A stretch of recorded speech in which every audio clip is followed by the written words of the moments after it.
ఆపుకొని ముందు వచ్చేసాను. For me family first. నిన్న మార్నింగ్ దిగాను. But I'm not able to understand అది ఇంత నేను లేని ఒక 3-4 రోజుల్లో how did this escalate so much అని. But I hope there is some respect at the end of it. But I also request the media, మీ అందరిని కూడా నేను నా విన్నపం ఏంటంటే, మీకు ఫ్యామిలీస్ ఉన్నాయి, మీకు ఫాదర్స్ ఉన్నారు, everybody's got their own families. I request you to have a little bit of restraint. That's my only request. And నిన్న జరిగిన సంగతి, ఒక టీవీ రిపోర్టర్ ఆయనకి గాయాలు తగలడం, ఇట్ ఈస్ రియలీ అన్ఫార్చునేట్. ఉద్దేశపూర్వకంగా ఎవరిని హర్ట్ చేయాలని లేదు. నిన్న మీరు విజువల్స్ చూస్తే, టీవీ విజువల్స్ మీరు కానీ కరెక్ట్గా చూస్తే, గేటు పగలగొట్టుకొని తోసుకొని గేటు ఎరగొట్టి లోపలికి వచ్చేటప్పటికి ఒక తండ్రిగా ఆయన రియాక్ట్ అయిన విధం చాలా తక్కువని నా భావన.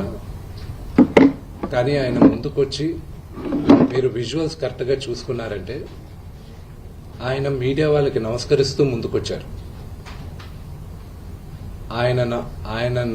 ఆయన చేతులు జోడించి నమస్కరిస్తూ ముందుకు వస్తే, ఎవరో ఒకరు ముందుకొచ్చారు, ఏదో మొహం మీద పెట్టారు, ఆ హీట్ ఆఫ్ ద మూమెంట్ లో జరిగిందే గాని ఉద్దేశపూర్వకంగా ఒక వ్యక్తిని కొట్టాలని గాని, ఒక వ్యక్తి పైన ఆగ్రహం చూపించాలని గాని వ్యక్తిగతంగా లేదు. ఆయన గాయపడిన వాళ్ళ ఫ్యామిలీతో నేను టచ్ లో ఉన్నాను, వాళ్ళ ఫ్యామిలీ మెంబర్తో మాట్లాడాను. వాళ్ళకి చెప్పాల్సింది మేము చెప్పాం. We're in touch with them and it is a really unfortunate incident. I wish this did not happen. ఇది జరుగుండకూడదు. It's really unfortunate. It happen. We all feel sad for it. Thank you.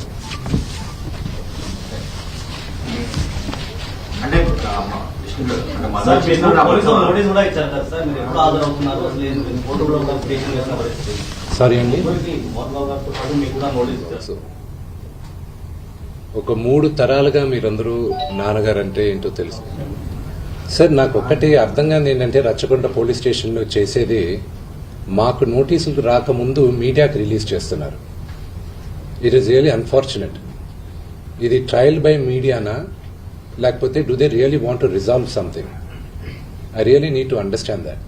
ఈరోజు morning news పేపర్స్లో నాన్నగారి guns surrender చేయాలి అని చెప్పి నాన్నగారికి notice జారీ చేసిందని చెప్పారు. ఈరోజు మార్నింగ్ 10:55 మాకు వచ్చి నోటీస్ ఇచ్చారు. అంటే మేము న్యూస్ పేపర్లో చదివితే మాకు తెలుస్తున్నాయి, ఇలాగా కమిషనర్ గారిని కలవాల్సి వస్తుంది అది ఇదని. ఈరోజు తెల్లారుజామున నాకు 9:30కి నోటీస్ జారీ చేశారు. I didn't understand why I was called, but out of respect to the commissioner, నేను ఆయన కలుస్తాను. కానీ 9:30కి నాకు నోటీస్ ఇచ్చి 10:30కి వచ్చి హాజరవ్వమంటే, ఆన్ వాట్ బేసిస్ నన్ను పిలిచారు? Do they know that I was not in the country? నేను అసలు కంట్రీలోనే లేను. నేను మార్నింగ్ వచ్చాను. And what basis are they calling me? What protection has I given my father? నిన్న మీరు చూసారు, మీరందరూ ఆల్ పాత్రిక సోదరులందరూ ఉన్నారు. You saw how it is. మీ ఇళ్ల పైకి కానీ అలాగ ఎవరైనా వస్తే, do you feel safe? It's really unfortunate. అది ఇంకా respecting the chair of the commissioner, వాళ్ళు పిలిచారు కాబట్టి నేను కలవాల్సిన అవసరం నాకు లేదు. As per law I don't have to meet them. Summons ఇచ్చారు రండి అంటే, they are wrong because legally I came yesterday morning, but out of respect to the chair, I'll go and talk to them.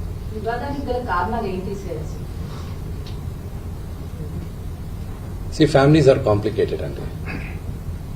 ఆత్మగౌరవ పోరాటం చేస్తున్నా అంటున్నారు అనవసరం. మీరేం చెప్తారు? ప్రేమతో గెలవాల్సింది రచ్చబెట్టుకుంటే ఎవరు గెలవలేరండి. Only things can be won by love. నాన్నగారేంటో, ఆయన మనస్తత్వం ఏంటో ప్రతి ఒక్కరికి తెలుసు. అంటే నాన్న చిన్నప్పటి నుంచి నన్ను చాలా ఇష్టంగా ప్రేమగా చూశారు, కేవలం మీ వల్ల మాత్రమే ఇదంతా కూడా జరుగుతుంది అని ఆరోపిస్తున్నారు. మీరు శత్రువుగా చూస్తున్నాడు, తమ్ముడుగా మీరు చూస్తున్నారు.